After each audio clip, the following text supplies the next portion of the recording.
পোলাও গুস্ত হোটেলের মধ্যে কাউরে হোটেল মালিকের সাথে মুরগির কথা মাংস বলবো। আমার ভাগ্যে পান্তা বাজুটে আচ্ছা।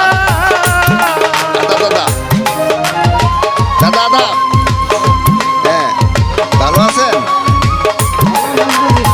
এই যে পুরি বাঁচতেছেন, কেমন বেচা কিনা হয় এগুলো মোর বাজারে তো দেখি মোটামুটি জনগণ হোটেল মোটামুটি ভালো, অনেক সুন্দর একটা জায়গা করছেন।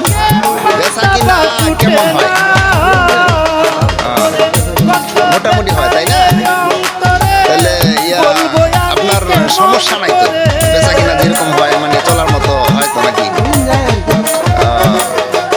এটাই আর কি, এটা জানার জন্যই আসছিলাম যে হোটেলটা কিরকম চলে। মোটামুটি ভালোই চলে, দেখা যাচ্ছে লোকজন ভালোই বাজারে, মোটামুটি লোক আছে আপনার হোটেলে। হোটেলটাও খুব সুন্দর। হ্যাঁ, আসবি। আচ্ছা, ভালো থাকেন, আদাব।